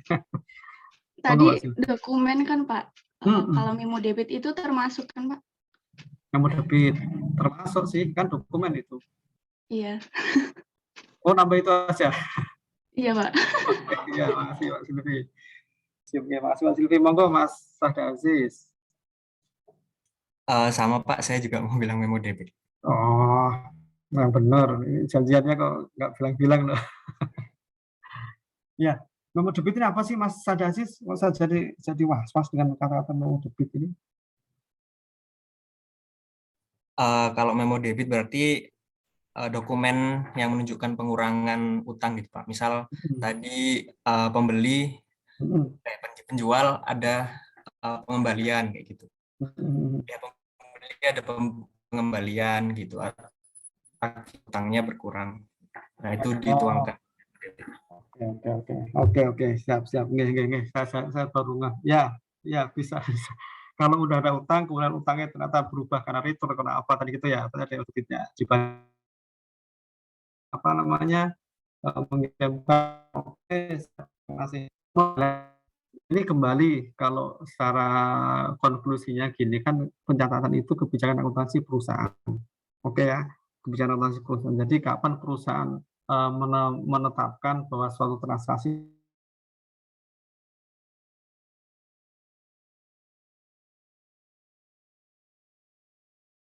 itu, nah itu juga nanti penting untuk dipahami oleh auditor.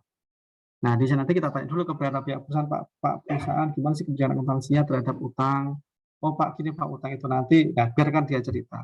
Ketika sudah kita terima, ketika kita sudah membuat posisi tadi purchase order ke sana, PO kepada pemasok atau sales kontrak dengan pemasok, barang sudah datang, ada laporan barang dari gudang, ada laporan barang nanti akan direkonsiliasikan, benar nggak sih yang dipesan antara yang dipesan dengan yang dikirim sama tidak. Itu nanti akan ada tembusan kepada kami Pak di akuntansi untuk melakukan pencatatan atas tadi apa namanya utang tersebut, faktur yang kami terima, baik Indonesia sudah ada, dan tadi sudah ada laporan pengeluaran di gudang dan hasil konsultasinya. Berdasar itu nanti kami akan buatkan lakukan penjurnalan pada di transaksi kami. Yaitu teman-teman kali lagi tadi kembalikan pada yang di kebijakan akuntansi pihak perusahaan. Tapi setidaknya tadi kita bisa paham bahwa mestinya nggak boleh kalau ada transaksi utang usaha itu jika tidak ada bukti pemesanan barangnya. tiba-tiba ada ngirim barang gitu kan kepada perusahaan, terus kita ngaku sebagai perusahaan itu ngaku punya utang, kan nggak lucu juga gitu. Kami nggak pesan barang ini, tapi sono ngirim ke kita, ya udah kita anggap punya utang. Ini nanti perusahaan kayak gitu babak belur, nanti pemasok dia ngirimin barang terus nggak pernah dipesan, ya bangkrut nanti karena dia menjadi dibanjiri dengan barang kiriman nggak pernah dia pesan. Jadi harus ada bukti pemesanan barang yang terlebih dahulu. Setelah itu nanti di gudang, barang udah nyampe di gudang dan diterima di gudang. Nah, minimal 2 itu misalnya menjadi dasar kita mencatat transaksi pembelian barang yang tadi kalau beli kredit ya kayak gitu. Atau juga misalnya sebelum itu Pak ada lagi, misalnya ini kita cerita kenapa dulu suatu pembeli dibolehkan melakukan kredit. Nah, mungkin ada dokumen itu juga dilampirkan di situ kan gitu. Ya betul, kami pernah meminta kepada pemasok itu untuk bicara kredit. Ya itu kalau itu menjadi syarat kelengkapan monggo saja. Atau nanti misalnya adalah adalah persetujuan dari pimpinan, sudah ada otorisasi dari manajer yang level apa untuk menyetujui ada pengakuan kredit sebesar sekian. Nah itu ya apapun yang ada di SOP-nya perusahaan, di sistemnya perusahaan ya kita ikuti di situ. Tapi setidaknya tadi itu dokumennya. Nah terkait dengan tadi debit note tadi misalnya gitu ya, debit note atau credit note. Credit note kan terima duit gitu. Kalau debit note kan berarti kita bayar sesuatu gitu.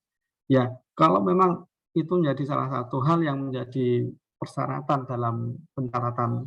Jadi gini teman-teman sekalian, semua transaksi ini harus ada buktinya kan. Bukti apa saja itu di list ada SOP-nya, itu harus apa saja bukti yang harus terlampir di situ baru kita jurnal. Jadi nggak cuma satu pasti bukti, harus terrekonstruksi dan beberapa pihak. Nah apapun buktinya mau dipakai dan itu menjadi dasar pencatatan. Jadi gitu ya. Jadi apapun tadi yang disebut Mas Nova, sebutkan Mbak Krevensia, sebut semuanya, bisa jadi itu menjadi bagian bukti yang dipersyaratkan untuk mencatat kewajiban di suatu perusahaan. Dan bisa jadi berbeda untuk perusahaan yang lain gitu maksud saya. Jadi kita auditor idealnya Pak internal control begini loh, harus ada ini, tapi kadang-kadang nggak selalu ideal kondisi perusahaan itu, beda-beda. Pak yang penting ada faktur dari pemasok, terus udah datang di gudang, ya sudah. Loh, barangnya yang salah ini. Oh barang salah belakangan Pak, nanti kita retur aja barang itu, terus nanti dikirim kembali sama dia, utang kita sejak waktu itu. Ya semoga saja, itu kan sistem perusahaan, toh kita nggak bisa marah, tapi nanti auditor boleh menyarankan, Pak kalau bisa Pak, saat barang terima itu saat barang yang benar, jangan sampai nanti Bapak dikirim barang, pesannya barang A, dikirim barang B, terus Bapak ngaku punya kewajiban sejak terima barang B tadi, paling pesan barang A, kemudian barang B balikin atas biaya dia, terus barang A-nya dikirimkan, itu baru dihitung mulai hari pertama kewajiban Bapak. Pada saat tempo sebelum ada lagi mundur kan masih cukup panjang. Kalau nanti atas cuma barang B tadi yang nggak dipesan udah dihitung ya nanti rugi perusahaan ini misalnya kayak gitu. Nanti auditor tetap akan bisa memberikan masukan seperti itu. Gitu ya. Oke, siap nih. Terima kasih teman-teman sekalian. Ada yang komentari? Kalau nggak ada, saya sedikit akan menyampaikan presentasi, tapi kayaknya mirip dengan nanti disampaikan kelompok 1 sih. Cukup ya? Oke, sip. Oke, kalau gitu saya izin teman-teman untuk presentasi sedikit dari slide yang disiapkan oleh Pak dosen koordinator. Mana? Kok nggak ada ya? Kok nggak ada?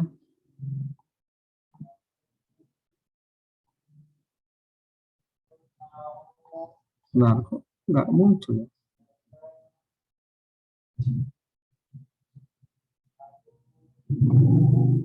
Kok nggak ada? Lah, kok aneh ini?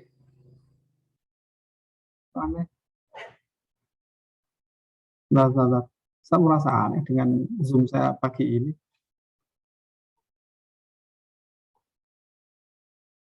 Bentar, saya buka filenya kok.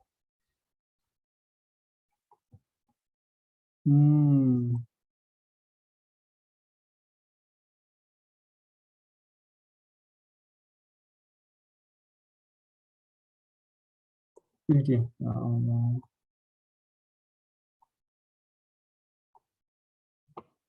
Sudah tampak teman-teman? Ya, yang ke toilet, monggo ke toilet, jangan ditahan nanti bikin sakit.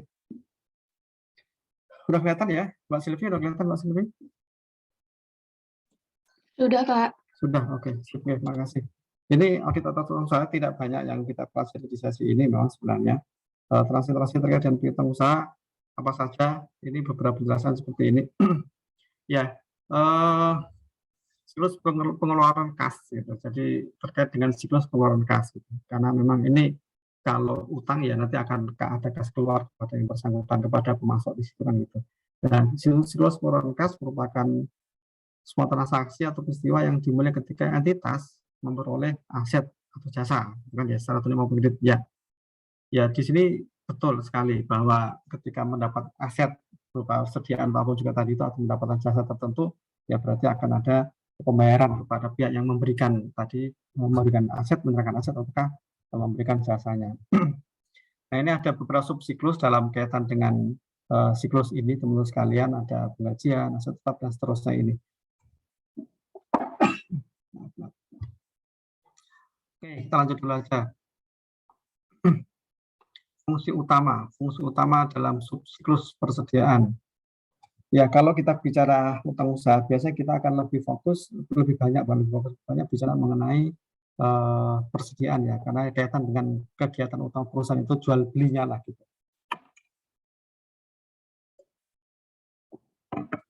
Membeli dari pemasok yang disetujui. Kenapa disebut pemasok yang disetujui? Ketika kita bicara mengenai orang gudang bahan baku tadi meminta unit pembelian, unit processing untuk membeli bahan baku, maka unit processing tadi saya bilang bisa langsung menunjuk pemasok tertentu atau dia bisa melakukan tender tadi gitu kan ya, bisa melakukan lelang dulu, dilelang dulu siapa yang mau menawarkan kepada dia. Mungkin akan ada beberapa peserta lelang, peserta pemasok yang ikut lelang itu untuk memasukkan barang ke perusahaan. Dan nanti pihak pembelian processing akan melakukan beauty contest. Jadi melakukan beauty contest, siapa yang paling menarik nih penawarannya, barangnya bagus, harganya paling bagus juga, paling murah lah kali. Ya, nanti berarti setelah ditemukan salah satu pemasok yang disetujui, nah itu akan membuat kontrak dengan pemasok tersebut. Jadi membelinya dari pemasok yang setuju, bukan dari pemasok yang lain. Kalau awalnya ada 5 penawar yang menawarkan barangnya, terus si nomor A itu ya, A itulah pemasok yang disetujui. Tiba-tiba ada kiriman dari B, si C, si D, ya itu jangan diterima. Kami nggak pernah pesan kepada Anda. Jadi jangan sampai nanti, oh karena udah dipesan, oh apa udah dikirim nggak enak dong kalau kita nggak terima, bukan itu. Ini yang kita pesan ada kepada si A, B, C, dan D, nggak usah ngirim ya. Terima kasih atas penawarannya, misalnya. Mulai dari pemasok yang disetujui. Terus yang kedua tadi menerima barang, yang dibeli barang sudah diterima kan kepada siapa pemasok itu pesannya, terus barang diterima.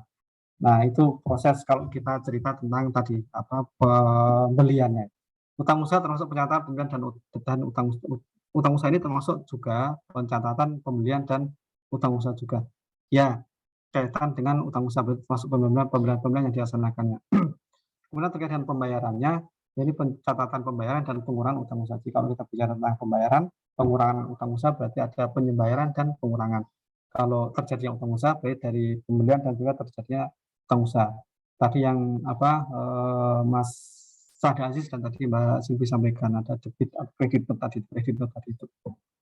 Jadi di sini ada beberapa pihak yang mungkin berfungsi yang terkait dengan proses terjadinya utang usaha. Kalau cerita ini, tadi ini saya kira cerita ini, gambar ini sama dengan tadi di slide teman-teman Mbak Crescentia tadi, Pak Crescentia, Mbak Sulu tadi, lupa namanya, bukan Mbak Crescentia, yang Mbak Happy, tadi Mbak Happy sama Christina Happy ya? Iya Mbak ya?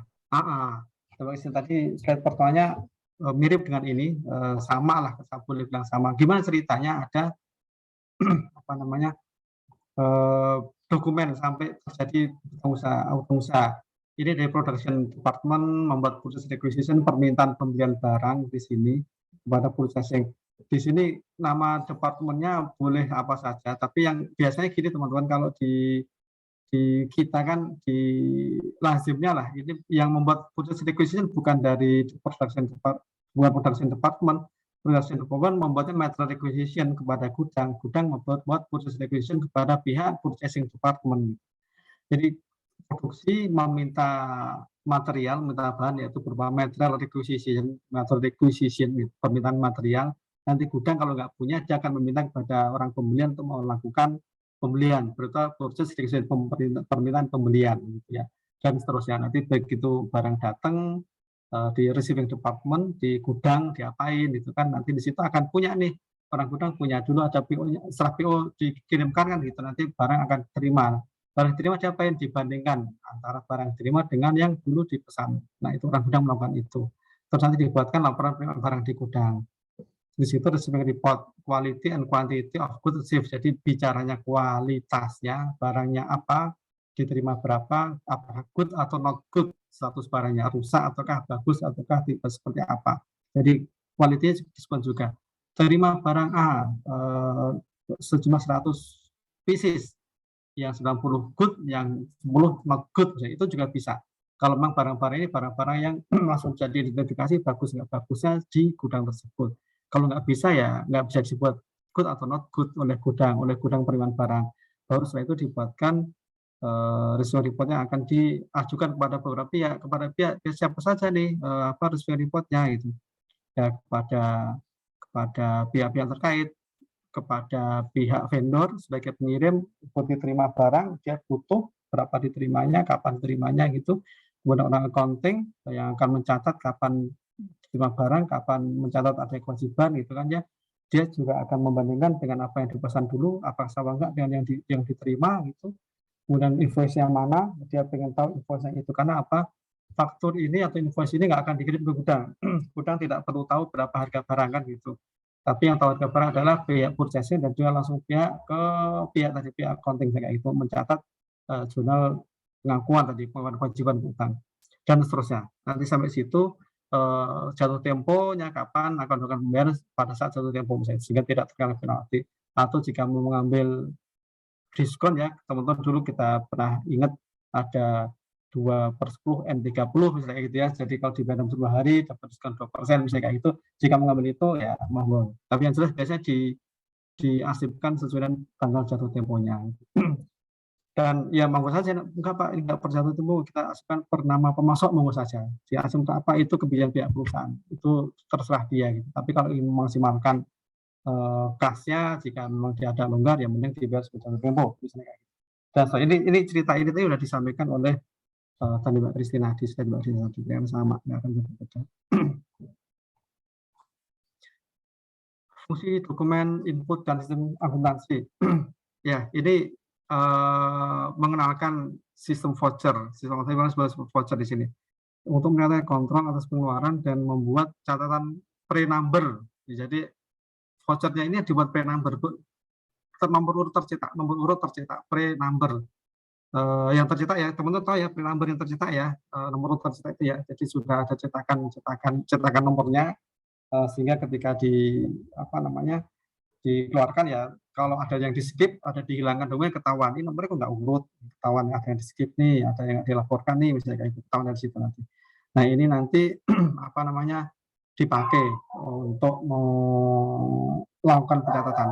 Jadi di situ dapat diketahui ada yang di skip nggak catatannya atau apa. Jadi ini vouchernya kok terlewat nomornya, ini kenapa ada yang lewat nomor sekian nggak ada misalnya. Dokumen-dokumen yang membentuk paket voucher adalah pesanan pembelian, laporan penerimaan barang, dan foto pemasok. Ini tadi ketika sudah ada 3 dokumen ini misalnya itu pesanan pembelian, laporan penerimaan barang di gudang, dan foto pemasok sudah masuk, berarti sudah bisa dilakukan penjurnalan misalnya kayak gitu. Yaitu tadi saya sampaikan dikembalikan kepada kebijakan pihak perusahaan. Apakah cukup 3 itu, tambah lagi, kurangi lagi, monggo saja. Tapi setidaknya secara best practice-nya adalah minimal 3 ini sudah ada gitu. Setelah diterima, ditinjau, voucher dapat diproses melakukan pembayaran. Ini tetangga saya sudah mulai berteriak-teriak, semoga nggak terlalu mengganggu ya.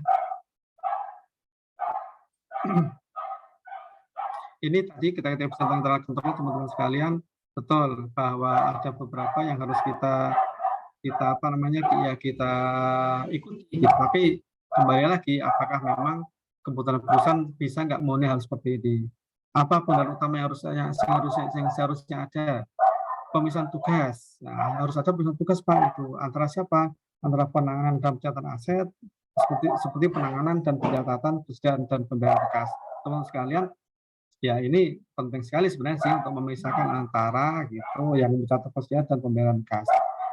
Orang-orang yang di gudang, orang yang mencatat persediaan di gudang, dan orang yang membayar kas ketika jatuh tempo harus dipisah orang. Kalau orangnya sama gimana?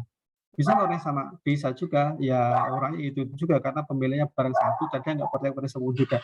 Ya bisa jadi seperti itu. Nah, tapi ya nggak ideal kalau nggak dipisah. Tapi kita minta dipisah. Tapi kalau tadi dipisah nggak mungkin ya tadi karena keterbatasan sumber daya, setidaknya ada dokumen yang bisa menjadi dasar dua pekerjaan tersebut. Kontrol atas dokumen sumber. Ya, ini dokumen-dokumen sumber yang memang harus ada di situ. Ini jangan sampai nanti nggak ada kontrolnya, harus ada pengucapan yang tadi saya sampaikan.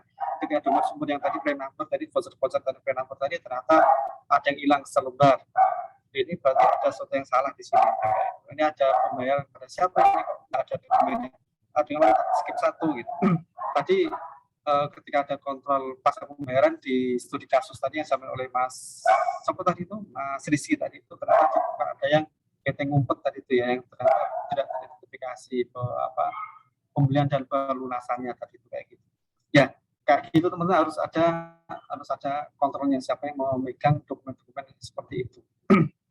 Dokumen sumber yang digunakan dalam pemrosesan utang usaha harus plan number ya. Jadi kalau terskip tadi itu ya kita bisa identifikasi. Kenapa nih skip dibuat list? Ternyata nomor 1 tuh 1, begitu nomor 100 kalau ini ada 102, ada 2 terskip, ada 2 yang hilang nggak masuk nih, kita bisa tahu dari sana. Dan seterusnya ini cek persetujuan dan rekonsiliasi, ini akan dicek semuanya.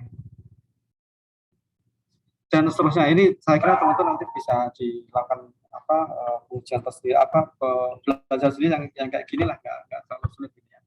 Contoh untuk menghubungkan tujuan pengendalian dan tujuan pengendalian untuk pembelian.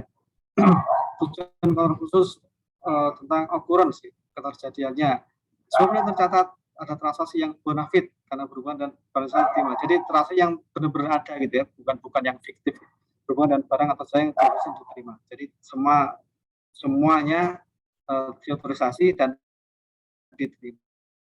Nah, kalau memang itu kalau nggak diotorisasi ya berarti nggak bonafit transaksinya. Bahasanya bonafit tapi maksudnya kayak ngerti teman-teman ya. Jadi transaksi itu memang transaksi yang dilakukan, transaksi yang diotorisasi disetujui. Kayak tadi kan kalau misalnya tadi saya sampaikan pemasoknya adalah PTA, dulu yang tender PTA BCD yang disetujui PTA. Jangan sampai nanti BCD ikut ngirim barang paling nggak pernah dipesan. Itu nggak bisa kayak itu. Loh ini barangnya diterima, terjadi kan, terjadi kan. Iya, diterima, terjadi, tapi nggak pernah pesan. Itu nanti tidak setelah kita nggak akan mau bayar kayak gitu. Saya nggak pernah pembelian pada ada, silakan ambil, saya nggak mungkin kembali. Mungkin kembali kan juga butuh biaya atau silakan diambil, saya nggak boleh masuk gudang, kayak gitu. Nggak pernah kita terima, tolak aja pengirimnya, ekspedisi tolak saja. Dan seterusnya. Apa yang ada di situ? Ada persetujuan pemesanan barang tersebut, apa yang jika sudah diterima, dihitung, diperiksa dan macam-macam dibandingkan dengan apa yang dipesan waktu itu dan seterusnya kayak gini. Jadi ini teman-teman sekalian kaitan dengan pengujian-pengujian yang terkait di sini. Kayak nggak ada lagi yang spesial. Saya kira tadi sudah tersampaikan juga oleh Christina Happy dan teman-teman. Sedikit tambahan dari saya tadi teman sekalian. Monggo jika ada mau disampaikan lagi. Kalau nggak ada Merdeka Belajar, teman-teman boleh mencari referensi lain, mempelajari lebih dalam lagi tentang utang usaha dari sumber-sumber lain open source, dan kita boleh selesai kuliahnya untuk tatap muka kita. Sisa waktunya bukan untuk tiduran tapi untuk belajar mandiri. Izin Pak. Mas Kelvin, mau ke Mas? Misalnya nih Pak, kalau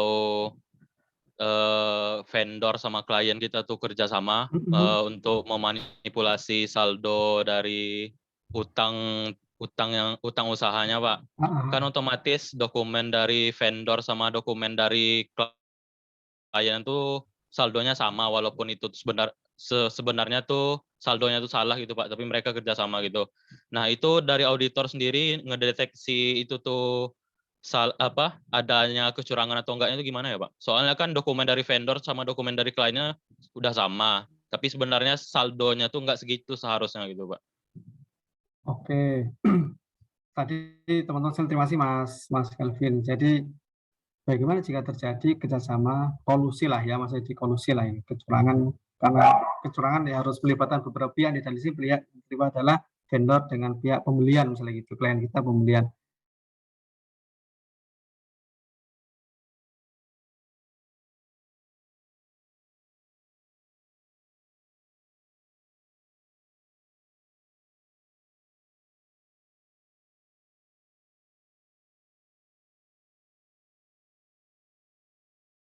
Bukti dokumentasinya lengkap, Mas Kevin ya, kalau memang bukti dokumentasinya lengkap.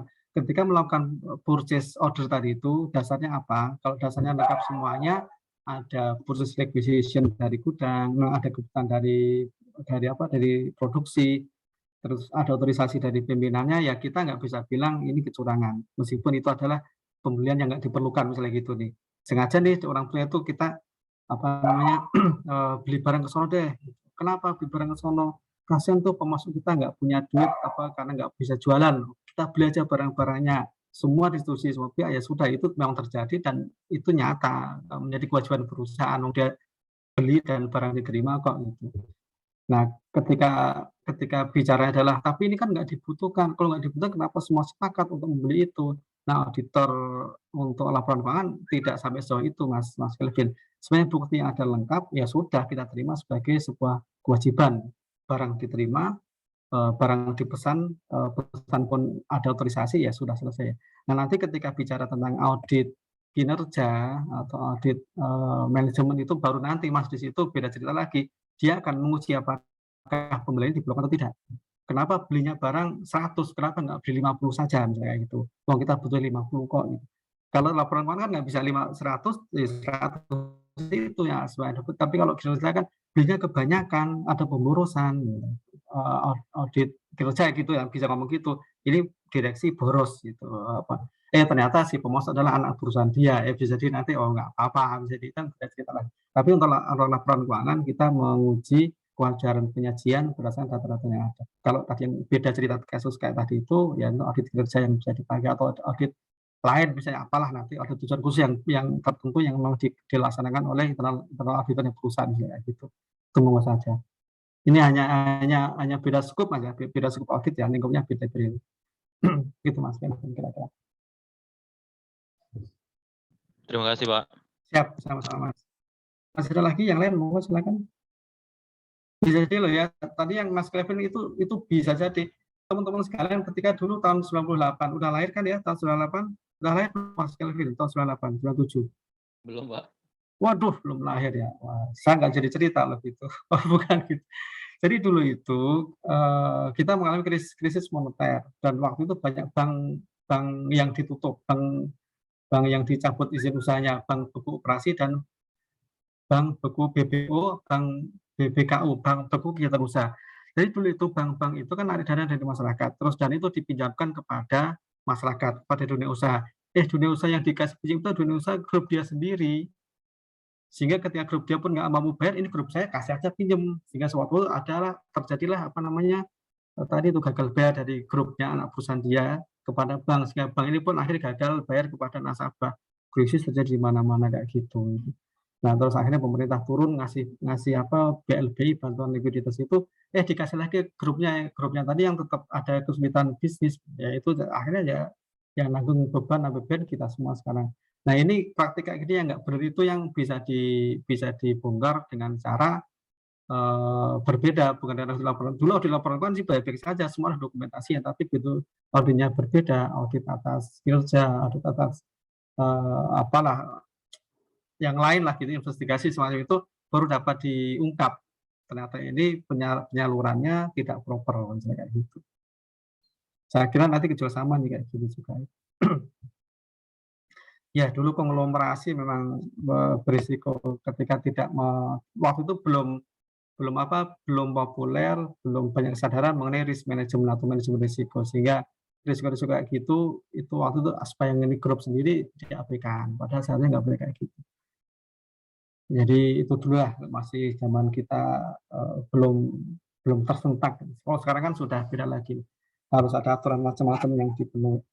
Dulu bikin bank gampang banget tuh, dan hampir semua usaha punya bank.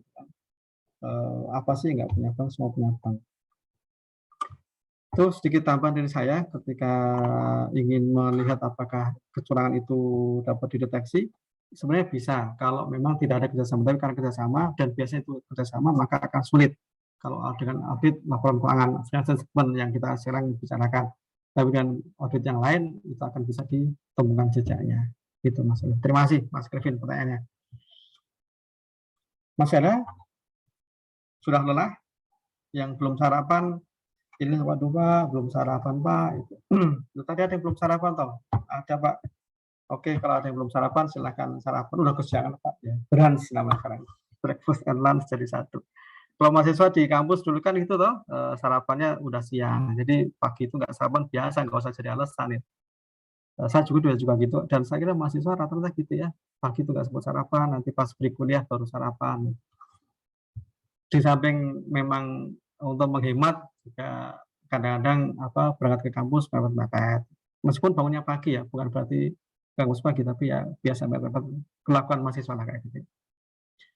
Oke, cukup Mbak Silvi. Wah. Kalau teman-teman nggak ada yang mau nanya, mungkin cukup Pak. Ini pandai mengembalikan itu. Sip. Masih Mbak Silvi. Sebenarnya kalau memang tidak ada yang ditanyakan, nggak perlu kita diskusi lagi, nggak perlu kita perpanjang, kita bisa akhiri kuliah kita. Tapi secara formalnya adalah teman sisa waktu ini untuk belajar mandiri ya, mendalami lagi tadi yang ditanya tadi itu Mbak Novi. Karena apa Pak? Beda lihat dengan cek, monggo kalau dicek lagi, cari lagi, atau yang lain lagi bidang usaha yang terkait dengan bidang usaha lain lagi, monggo dicari lagi. Oke, saya hitung mundur dari 1000. Kelamaan. Mundur dari 5 aja kali ya. 5, 4, 3, 2, 1. Oke, terima kasih teman-teman sekalian atas semangat pada pagi hari ini. Terima kasih atas antusiasme teman-teman sekalian. Semoga semuanya sehat, semoga semuanya dalam kondisi yang terbaik. Yang masih ada galau-galau, semoga segera galaunya dihilangkan, urusannya selesai semuanya. Yang kurang sehat, semoga segera sehat. Yang sudah sehat, tetap sehat. Ingat, pandemi belum berakhir. Ada varian baru, teman-teman tetap jaga prokes ya, jangan sembrono, kalau sembrono nanti bisa bawa blur kita semuanya. Jaga kesehatan, tetap semangat, silakan lanjutkan belajar mari. Saya akhiri sesi kita pada kesempatan pagi ini, sampai ketemu. Oh iya, sebelum Mbak Silvi, untuk pekan depan, kayaknya hari Senin saya nggak bisa. Boleh nggak kita ke sesi lain? Iya Pak, bisa Pak. Iya, jawabannya cuma satu, bisa. Kalau nggak bisa repot nanti. Bisa ya, terima kasih. Monggo nyuwun dibantu digeser ke hari Selasa boleh, atau Rabu pun nggak apa-apa, Kamis nggak apa-apa. Monggo ya Pak ya. Nanti tolong saya carikan harinya dan nanti informasi kita komunikasi Jabrian ya. Di WA ya Pak Silvi ya. Baik Pak. Siap. Terima kasih teman sekalian. Sampai ketemu pekan depan selain hari Senin. Saya akhiri. Assalamualaikum warahmatullahi wabarakatuh. Waalaikumsalam warahmatullahi wabarakatuh. Terima kasih Pak. Terima kasih Pak. Oke, sama-sama.